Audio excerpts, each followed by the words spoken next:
الحمد للہ رب العالمین والصلاة والسلام علی خاتم النبیین اما بعد فاعوذ باللہ من الشیطان الرجیم بسم اللہ الرحمن الرحیم۔ کیا تنگ دستی بھی نعمت ہے؟ دعائے عطار یا رب المصطفیٰ، جو کوئی 17 صفحات کا رسالہ کیا تنگ دستی بھی نعمت ہے پڑھ یا سن لے، اس کی تنگ دستیاں دور کر، اس کے حلال رزق میں برکتیں عطا فرما اور اس کو ماں باپ سمیت بے حساب بخش دے، آمین بجاہ خاتم النبیین صلی اللہ علیہ وآلہ وسلم۔ درود پاک کی فضیلت، فرمان آخری نبی صلی اللہ علیہ وآلہ وسلم، جس نے مجھ پر ایک بار درود پاک پڑھا اللہ پاک اس پر 10 رحمتیں نازل فرماتا ہے، اور جو مجھ پر 10 مرتبہ درود پاک پڑھے اللہ پاک اس پر 100 رحمتیں نازل فرماتا ہے، اور جو مجھ پر 100 مرتبہ درود پاک پڑھے اللہ پاک اس کی دونوں آنکھوں کے درمیان لکھ دیتا ہے کہ یہ نفاق اور دوزخ کی آگ سے آزاد ہے، اور اسے قیامت کے دن شہیدوں کے ساتھ رکھے گا۔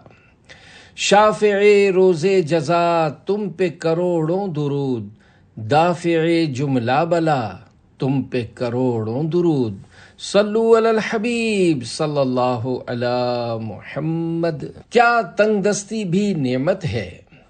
عاشقان رسول کی دینی تحریک دعوت اسلامی کے بانی امیر اہل سنت دامت برکاتہم العالیہ کے ہونے والے مختلف آڈیو بیانات کو تحریری صورت میں بنام فیضان بیانات عطار المدینۃ العلمیہ اسلامک ریسرچ سینٹر کے شعبہ بیانات امیر اہل سنت کی طرف سے ترمیم و اضافے کے ساتھ پیش کیا گیا ہے۔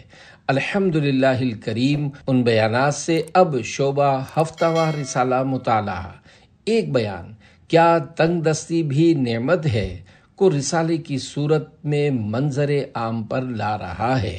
پیارے پیارے اسلامی بھائیوں، اگر ہم اپنے معاشرے پر نگاہ دوڑائیں تو ہمیں اندازہ ہوگا کہ یہ مٹیالی زمین، نیلا آسمان، ویران صحرا، سرسبز میدان، خوبصورت باغات، لہلہاتے کھیت، مہکتے پھول، بہتی نہریں، ابلتے چشمے، چمکتے ستارے، مختلف اقسام کے پھل، خوبصورت چاند، روشن سورج، لاجواب معدنیات، مختلف جمادات اور بے شمار حیوانات انسان کے فائدے کے لیے ہیں، یعنی یہ تمام چیزیں انسان کے لیے بنائی گئی ہیں۔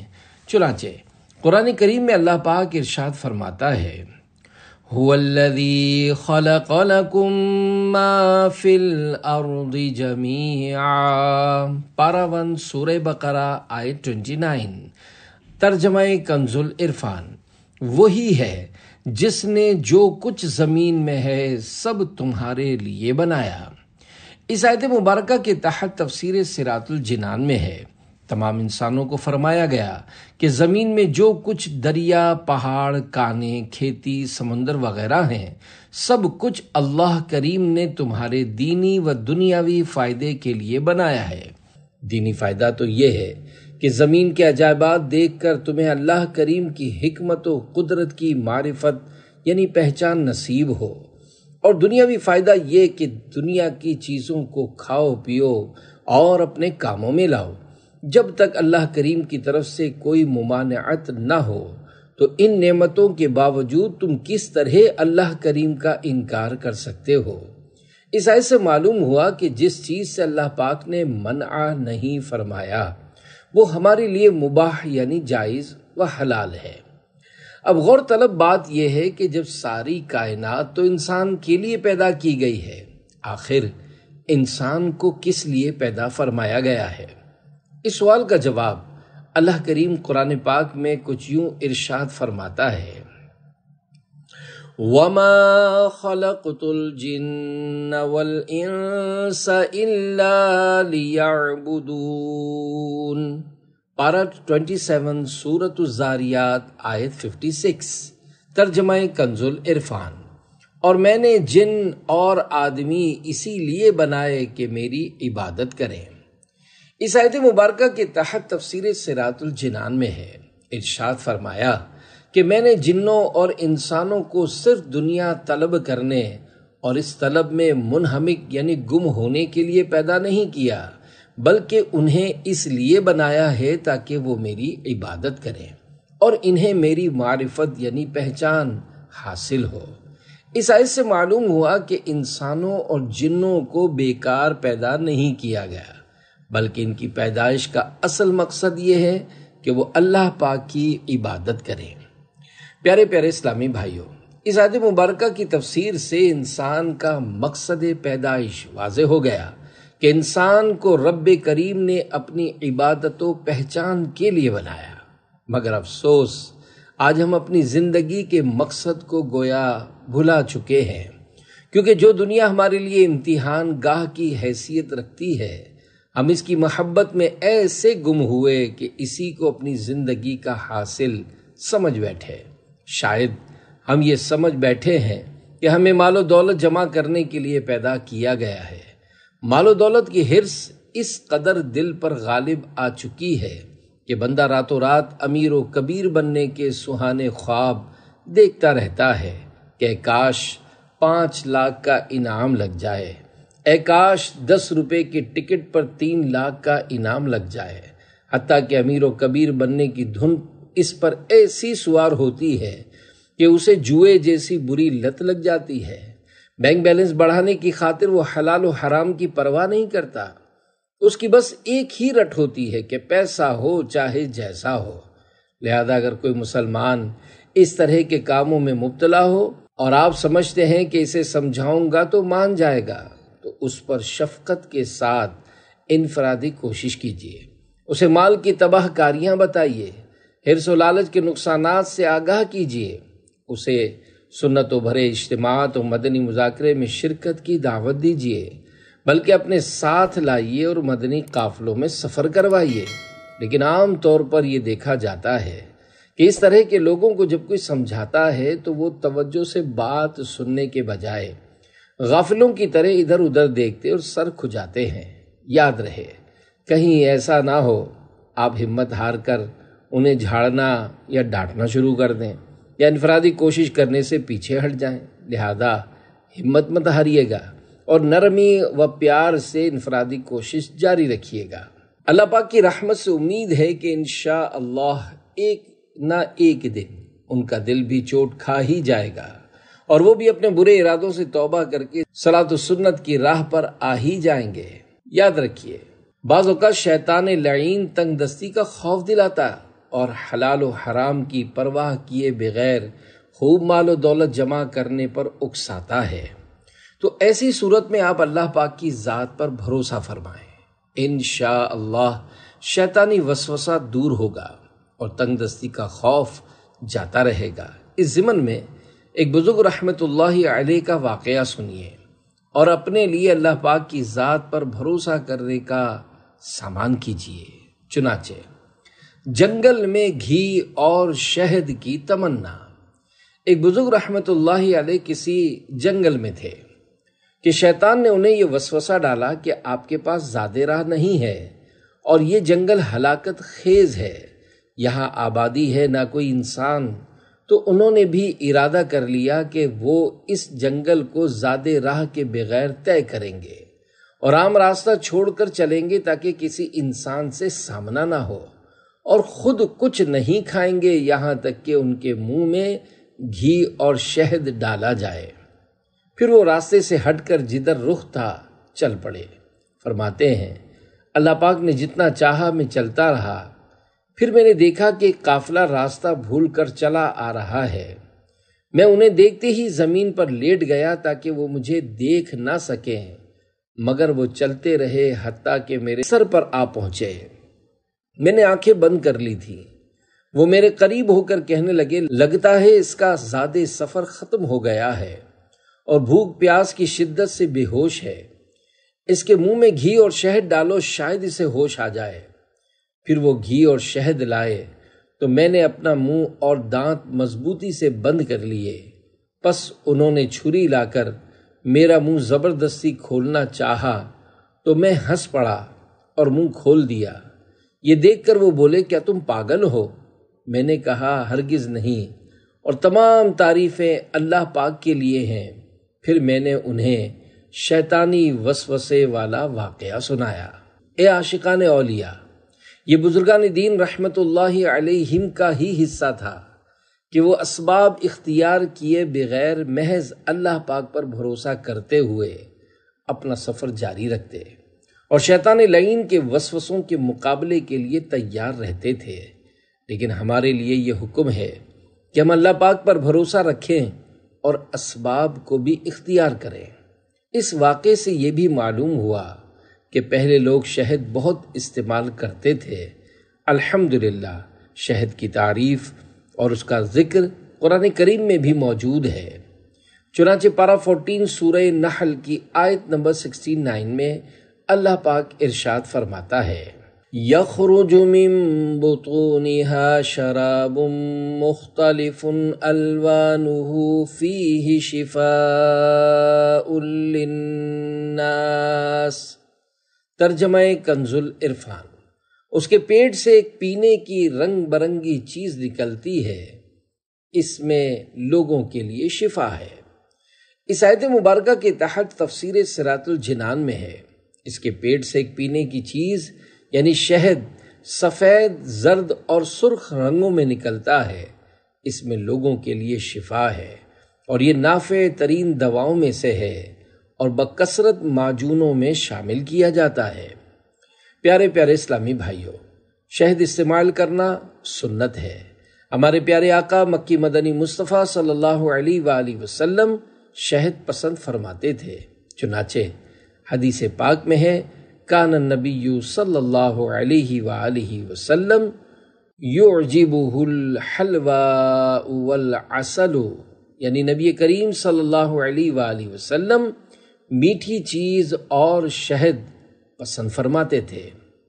اسی طرح آپ صلی اللہ علیہ وآلہ وسلم کو کدو بھی بہت پسند تھے۔ چنانچہ تفسیر صراط الجنان میں ہے، کدو یعنی لوکی کو تاجدار رسالت صلی اللہ علیہ وآلہ وسلم بہت پسند فرماتے تھے، جیسا کہ حضرت انس رضی اللہ عنہ فرماتے ہیں، حضور اقدس صلی اللہ علیہ وآلہ وسلم کدو شریف پسند فرماتے تھے۔ ایک مرتبہ کسی نے عرض کی، یا رسول اللہ صلی اللہ علیہ وآلہ وسلم، آپ کدو شریف بہت پسند فرماتے ہیں؟ رسول کریم صلی اللہ علیہ وآلہ وسلم نے ارشاد فرمایا، ہاں، یہ میرے بھائی حضرت یونس علیہ السلام کا درخت ہے۔ یوں ہی صحابہ کرام علیہم رضوان اور بزرگان دین رحمت اللہ علیہم بھی کدو بہت پسند فرماتے تھے۔ چنانچہ حضرت انس رضی اللہ عنہ بیان فرماتے ہیں، ایک درزی نے رسول کریم صلی اللہ علیہ وآلہ وسلم کی کھانے کی دعوت کی، میں بھی حضور پر نور صلی اللہ علیہ وآلہ وسلم کے ساتھ گیا۔ جو کی روٹی اور شوربہ حضور اقدس صلی اللہ علیہ وآلہ وسلم کے سامنے لایا گیا، جس میں کدو اور خشک کیا ہوا نمکین گوشت تھا۔ کھانے کے دوران میں نے حضور انور صلی اللہ علیہ وآلہ وسلم کو دیکھا کہ پیالے کے کناروں سے کدو کی قاشیں تلاش کر رہے ہیں، اسی لیے میں اس دن سے کدو پسند کرنے لگا۔ حضرت ابو طالوت رضی اللہ عنہ فرماتے ہیں، میں حضرت انس رضی اللہ عنہ کے پاس حاضر ہوا، وہ کدو کھا رہے تھے اور فرما رہے تھے، اے درخت، تیری کیا شان ہے، تو مجھے کس قدر پسند ہے، اور یہ محبت صرف اس لیے ہے کہ رسول اکرم صلی اللہ علیہ وآلہ وسلم تجھے محبوب رکھا کرتے تھے۔ کدو کے طبی فوائد۔ الحمدللہ طب کے ماہرین نے لوکی شریف کے بہت سے طبی فوائد بھی بیان کیے ہیں۔ آئیے 7 طبی فوائد ملاحظہ کیجیے۔ نمبر 1، لوکی میں موجود قدرتی وٹامن سی، سوڈیم، پوٹاشیم اور فولاد نہ صرف طاقت بخش ہوتا ہے بلکہ اس کا روزانہ کا استعمال پیٹ کے مختلف امراض کے خلاف مؤثر حفاظت بھی فراہم کرتا ہے۔ نمبر 2، لوکی میں پائے جانے والے اجزاء کی تاثیر قدرتی طور پر ٹھنڈی ہوتی ہے، جو گرمی کا اثر کم کرنے کے ساتھ ساتھ تھکن کا احساس بھی گھٹا دیتی ہے۔ نمبر 3، لوکی کھانے سے خوب بھوک لگتی ہے اور کمزوری دور ہوتی ہے۔ 4، قبض کے مریضوں کے لیے لوکی بہت فائدہ مند ہے۔ 5، کدو جگر کے درد کو دور کرنے میں مفید ہے۔ 6، پیشاب کے امراض، معدے کے امراض اور یرقان یعنی پیلیا جانڈس کے مرض میں بہت فائدہ دیتا ہے۔ 7، اس کے بیجوں کا تیل درد سر اور سر کے بالوں کے لیے بہت مفید ہے اور نیند لاتا ہے۔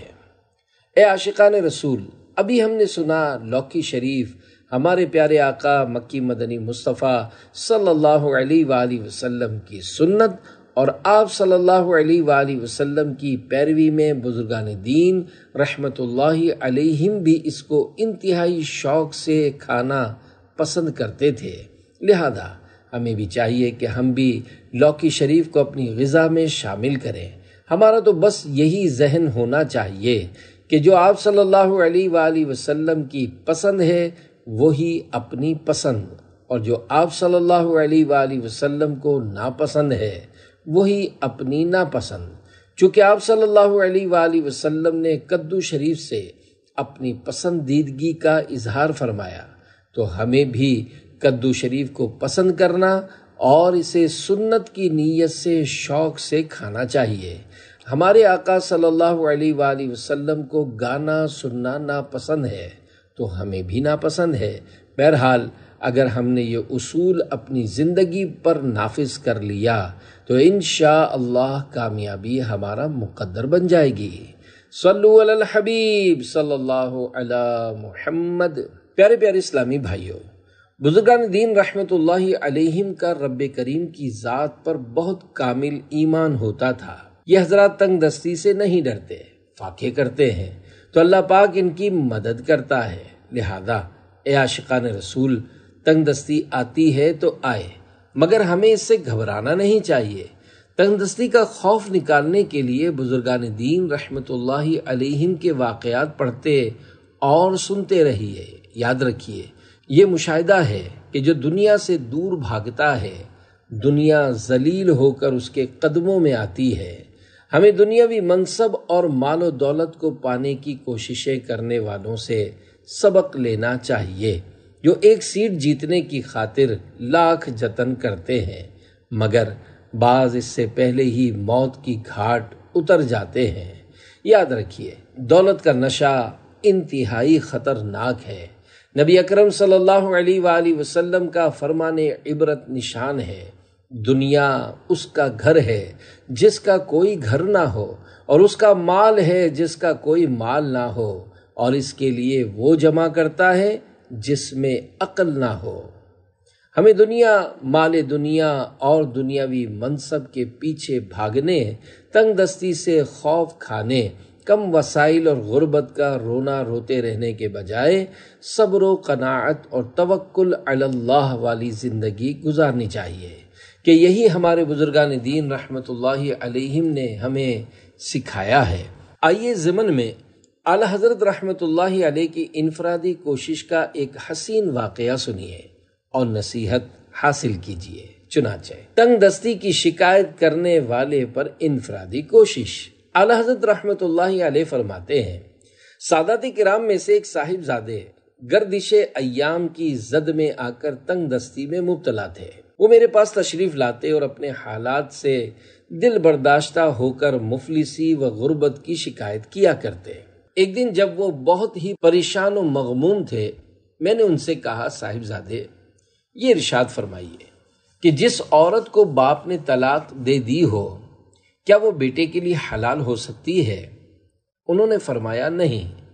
میں نے کہا، ایک مرتبہ آپ کے جد اعلیٰ امیر المومنین حضرت علی رضی اللہ عنہ نے تنہائی میں اپنے چہرہ مبارکہ پر ہاتھ پھیر کر ارشاد فرمایا، اے دنیا، کسی اور کو دھوکہ دے، میں نے تجھے ایسی طلاق دی جس میں کبھی رجعت یعنی دوبارہ لوٹنا نہیں۔ شہزادے حضور، کیا اس قول کے بعد بھی سادات کرام کا غربت و افلاس میں مبتلا ہونا تعجب کی بات ہے؟ وہ کہنے لگے، واللہ یعنی اللہ پاک کی قسم، آپ کی ان باتوں نے مجھے دلی سکون بخش دیا۔ الحمدللہ۔ اس کے بعد شہزادے نے کبھی بھی اپنی غربت کا شکوہ نہ کیا۔ زباں پر شکوائے رنجو علم لایا نہیں کرتے، نبی کے نام لیوا غم سے گھبرایا نہیں کرتے۔ اے عاشقان امام احمد رضا، اس واقعے سے معلوم ہوا کبھی بھی مشکل حالات اور تنگ دستی سے گھبرا کر زیادہ پریشان نہیں ہونا چاہیے۔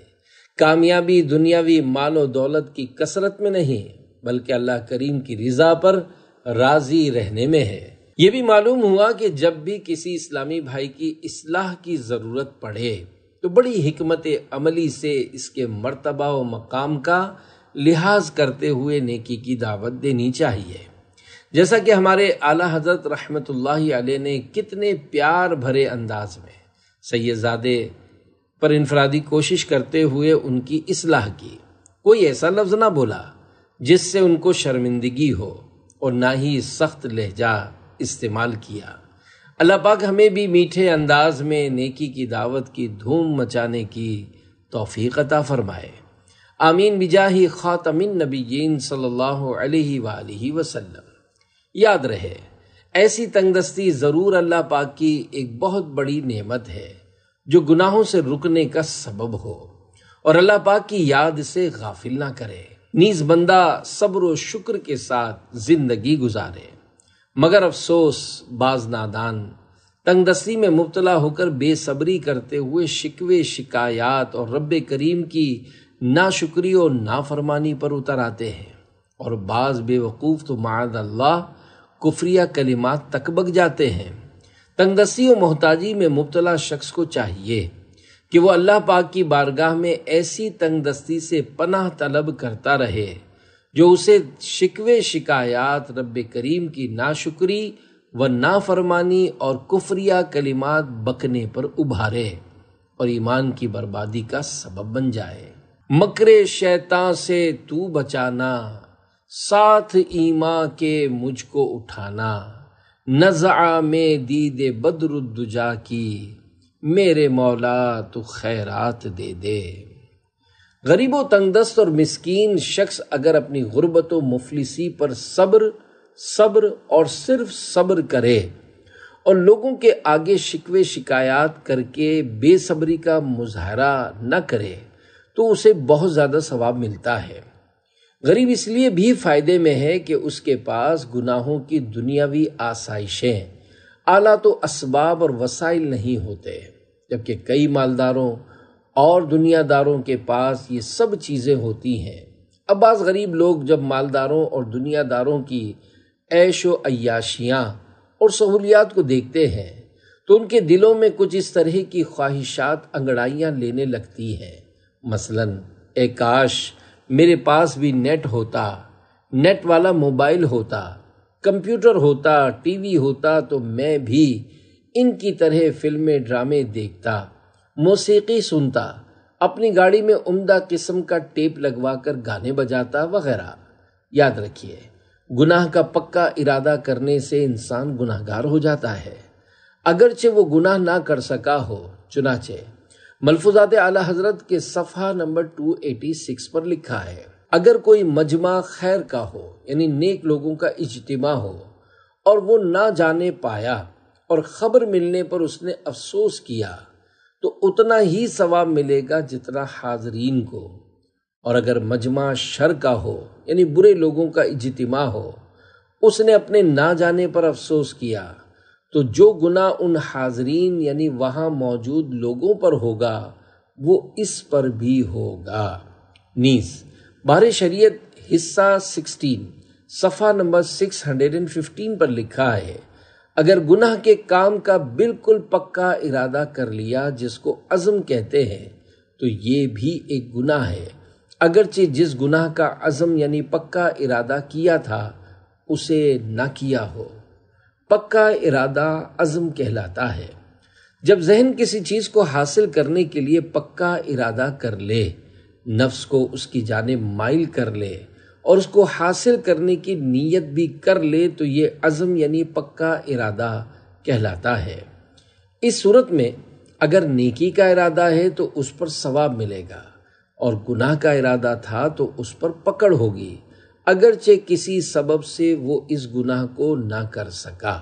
اس بات کو یوں سمجھیے کہ جمعرات کا دن تشریف لایا اور شب جمعہ کو کسی کا ہفتہ وار سنتوں بھرے اجتماع میں حاضری کا معمول تھا، مگر وہ بیچارہ کسی کام میں مشغول ہو گیا۔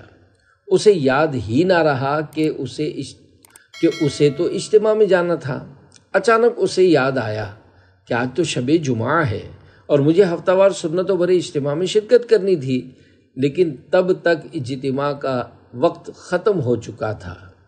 اب اگر واقعی اسے اجتماع کی حاضری سے محرومی کا افسوس ہوا تو انشاءاللہ اسے شرکت کا ثواب مل جائے گا، لیکن اگر کسی نے گناہ کا پکا ارادہ کیا، مثلا فلم دیکھنے کی غرض سے سینما گھر کی طرف چلا، مگر جب وہاں پہنچا تو پتہ چلا کہ لوگ تو فلم دیکھ کر واپس آ رہے ہیں، کسی نے بتایا کہ فلم تو ختم ہو چکی ہے، یہ سن کر اس نے فلم نہ دیکھنے پر افسوس کا اظہار کیا تو اسے فلم دیکھنے کے پکے ارادے کا گناہ ملے گا۔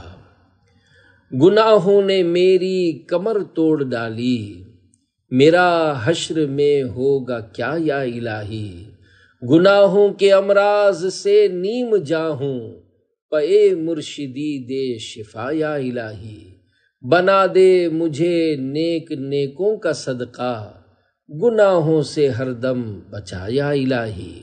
جس طرح لوگ تنگ دستی کا رونا روتے ہیں، اسی طرح کسی عزیز کے انتقال پر بے صبری کرنا اور رونا پیٹنا بھی بہت عام ہو چکا ہے۔ خصوصاً عورتیں میت پر بہت زیادہ روتی پیٹتی اور چیختی چلاتی ہیں۔ اگر کسی کا اسپتال میں انتقال ہو جائے تو اسپتال میں خوب ہنگامہ کیا جاتا اور توڑ پھوڑ مچائی جاتی ہے۔ ڈاکٹرز اور اسپتال کے عملے کو دھمکیاں اور گالیاں دی جاتی ہیں اور ان کے خلاف نعرے بازی کی جاتی ہے، حالانکہ اس طرح کرنے سے یقیناً مرنے والا زندہ نہیں ہو سکتا۔ انسان کی موت اس کے پسماندگان کے لیے زبردست امتحان کا باعث ہوتی ہے۔ ایسے موقع پر صبر کرنا اور بالخصوص زبان کو قابو میں رکھنا ضروری ہے۔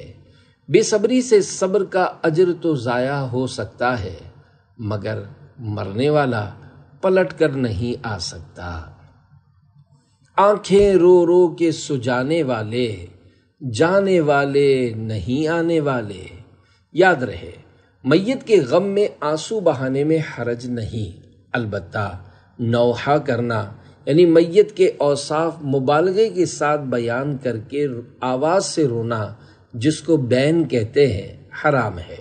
رسول کریم صلی اللہ علیہ وآلہ وسلم نے فرمایا، نوحہ کرنے والیوں کی قیامت کے دن دوزخ میں 2 صفیں بنائی جائیں گی، ایک صف دوزخیوں کی دائیں طرف، دوسری بائیں طرف۔ وہ دوزخیوں پر یوں بھونکتی رہیں گی جیسے کتے بھونکتے ہیں۔ ایک اور مقام پر ارشاد فرمایا، نوحہ کرنے والی نے اگر مرنے سے پہلے توبہ نہ کی تو قیامت کے دن اس طرح کھڑی کی جائے گی کہ اس پر ایک کرتا قطران یعنی رال کا ہوگا اور ایک کرتا جرب یعنی کھجلی کا۔ حکیم الامت حضرت مفتی احمد یار خان رحمۃ اللہ علیہ فرماتے ہیں، رال میں آگ بہت جلد لگتی ہے اور سخت گرم بھی ہوتی ہے۔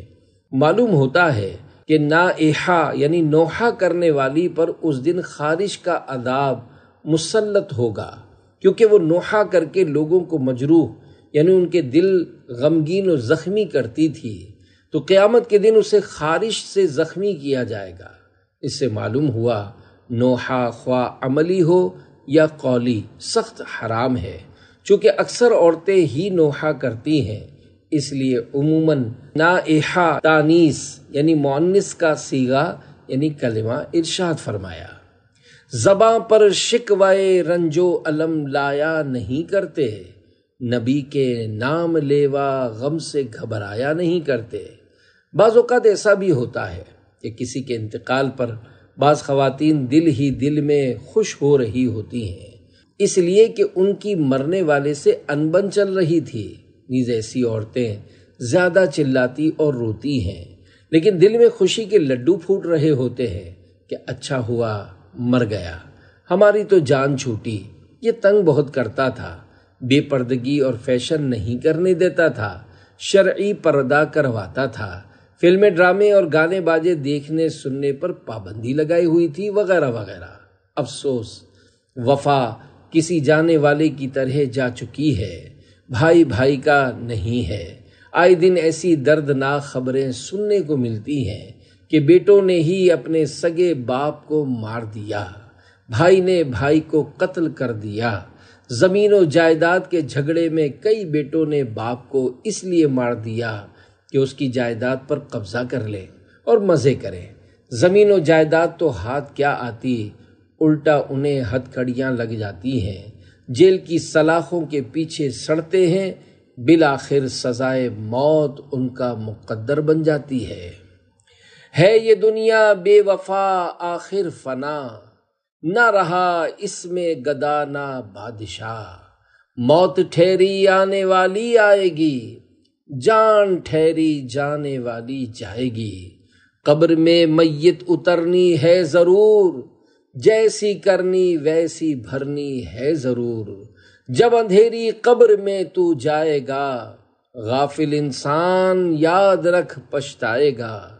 روئے گا، چلائے گا، گھبرائے گا، کام مال و زر وہاں نہ آئے گا۔ پیارے پیارے اسلامی بھائیوں، بڑھاپے میں انسان کے اعضاء بیکار ہو جاتے ہیں، رشتہ دار ساتھ چھوڑ جاتے ہیں، اپنے پرائے سب ستاتے ہیں، بیماریاں اور آزمائشیں چاروں طرف سے گھیر لیتی ہیں۔ انسان ہر چیز اور ہر شخص سے نا امید اور مایوس ہو جاتا ہے، مگر افسوس مال کی محبت اس کے دل میں جوان رہتی ہے۔ جیسا کہ حدیث پاک میں ہے، آدمی بوڑھا ہو جاتا ہے مگر اس کی دو چیزیں جوان رہتی ہیں، نمبر 1 حرص، نمبر 2 لمبی امید۔ ایک اور مقام پر ارشاد فرمایا، اگر ابن آدم کے پاس سونے کی 2 وادیاں بھی ہوں تب بھی یہ تیسری کی خواہش کرے گا، اور ابن آدم کا پیٹ قبر کی مٹی ہی بھر سکتی ہے۔ کئی بوڑھے لوگ بڑھاپے میں بھی بلا ضرورت سخت محنت کرتے ہیں، حالانکہ بڑھاپے کے سبب ان کی کھال لٹکی ہوئی ہوتی ہے۔ پوچھا جائے کہ کہاں جا رہے ہیں تو جواب ملتا ہے دکان پر جا رہے ہیں، اور حال یہ ہوتا ہے کہ انہیں نماز کی فرصت نہیں ملتی، داڑھی شریف نہیں رکھتے، ترغیب دلائی جائے تو کہتے ہیں دعا کریں، ان پر نصیحت کی کوئی بات اثر نہیں کرتی، اگر بار بار سمجھائیں تو کہتے ہیں ہمیں دیر ہو رہی ہے، اور پھر دکان پر جا کر دنیا داری میں مصروف ہو جاتے ہیں۔ پھر اخبار میں آتا ہے کہ فلاں کو بانڈز کی گڈیاں چھیننے کی کوشش میں گولی مار دی گئی، تو یوں بیچارے کے بانڈز بھی چھن جاتے ہیں اور اسے موت کی گھاٹ بھی اتار دیا جاتا ہے۔ اب تعزیت کرنے والوں کا تانتا بندھ جاتا ہے، اپنے پرائے سب مگرمچھ کے آنسو بہا رہے ہوتے ہیں۔ احتجاج ہوتا ہے کہ FIR کاٹی جائے، قاتلوں کو پکڑا جائے اور سخت سے سخت سزا دی جائے، وغیرہ وغیرہ۔ کچھ دنوں بعد معاملہ رفع دفع ہو جاتا ہے اور لوگ اس سانحے کو بھول کر اپنے اپنے کاموں میں مشغول ہو جاتے ہیں۔ یوں ہی بعض تاجروں یا ان کے بچوں کو اغوا کر کے تاوان کی رقم طلب کرتے ہیں، اور تاوان نہ دینے پر قتل کی دھمکیاں دیتے ہیں، بلکہ اکثر تو قتل کر کے لاش کسی کچرا کنڈی میں پھینک جاتے ہیں۔ اگر کبھی کوئی غریب ہاتھ لگ جائے تو رانگ نمبر سمجھ کر چھوڑ جاتے ہیں کہ یہ خود کنگلا ہے، ہمیں کیا دے سکتا ہے۔ یاد رہے، مطلقاً مالدار ہونا کوئی عیب نہیں۔ اگر انسان مال کے ذریعے حقوق اللہ اور حقوق العباد پورے کرتا ہے تو ایسا مال اسے فائدہ دے گا، ورنہ ہلاکت میں مبتلا کرے گا۔ جس کو دنیا میں آسائشیں دی جاتی ہیں اس پر آزمائشیں بھی سخت آتی ہیں، تاکہ لوگوں کی آنکھ کھلے۔ ہر اس انسان کی زندگی کا بس ایک ہی مقصد ہوتا ہے کہ بس دنیا سنور جائے، چاہے اس کی وجہ سے قبر برباد ہو جائے۔ اس لیے اپنے نفس پر کبھی بھی اعتماد نہیں کرنا چاہیے۔ کیا معلوم کہ دولت آنے کے بعد انسان دنیا کا ہو کر رہ جائے، حقوق اللہ اور حقوق العباد میں کوتاہی کر جائے، فکر آخرت اور قبر و آخرت کے معاملے سے غافل ہو جائے، نمازوں کی پابندی اٹھ جائے، فیشن پرستی اور حرام خوری میں مبتلا ہو جائے، اللہ پاک کی یاد سے غافل ہو جائے، تلاوت قرآن، ذکر و درود اور دیگر نیک کاموں سے دور ہو کر مال کے نشے میں گم ہو جائے، پھر ڈاکو، حاسدین اور بھتہ خور پیچھے پڑ جائیں وغیرہ۔ نہ مجھ کو آزما دنیا کا مال و زر عطا کر اپنا غم اور چشم گریاں یا رسول اللہ، یعنی یا رسول اللہ صلی اللہ علیہ وآلہ وسلم ہمیں مال و دولت دے کر امتحان میں نہ ڈال دیجئے گا، کیونکہ ہم اللہ پاک کی راہ میں خرچ نہیں کر سکیں گے۔ ہمیں مال و زر نہ دیں، بلکہ ہمیں اپنا غم اور اپنی یاد اور اپنی محبت میں رونے والی آنکھ دے دیجئے۔ آمین بجاہ خاتم النبیین صلی اللہ علیہ وآلہ وسلم۔ صلو علی الحبیب صلی اللہ علی محمد۔ تنگ دستی دور کرنے کے نسخے۔ پیارے پیارے اسلامی بھائیوں، فی زمانہ بہت سے لوگ بے روزگاری کا شکار نظر آتے ہیں، اور جو صاحب روزگار ہیں وہ تنگ دستی کی وجہ سے طرح طرح کی آفتوں میں گرفتار ہیں۔ اگر ہم نماز چاشت پڑھنے کی عادت بنا لیں تو دیگر فوائد کے ساتھ ساتھ انشاءاللہ ہمارے رزق حلال میں بھی بہت برکت ہوگی، کیونکہ حصول رزق اور تنگ دستی کو دور کرنے کے لیے نماز چاشت پڑھنا بے حد مفید اور مجرب ہے۔ چنانچہ حضرت شقیق بلخی رحمۃ اللہ علیہ فرماتے ہیں کہ ہم نے 5 چیزوں کی خواہش کی تو وہ ہمیں 5 چیزوں میں دستیاب ہوئیں۔ ان میں سے ایک یہ بھی ہے کہ جب ہم نے روزی میں برکت طلب کی تو وہ ہمیں نماز چاشت پڑھنے میں میسر آئی، یعنی اس کے ذریعے رزق میں برکت پائی۔ اسی طرح سورہ واقعہ کا ہمیشہ بالخصوص بعد مغرب پابندی سے پڑھنا، نماز تہجد پڑھتے رہنا، توبہ کرتے رہنا اور فجر کی سنتوں اور فرضوں کے درمیان 70 بار استغفار کرنا، گھر میں آیت الکرسی اور سورہ اخلاص پڑھنا اور بکثرت درود شریف پڑھنا رزق میں برکت کے اسباب میں سے ہے۔ صلو علی الحبیب صلی اللہ علی محمد۔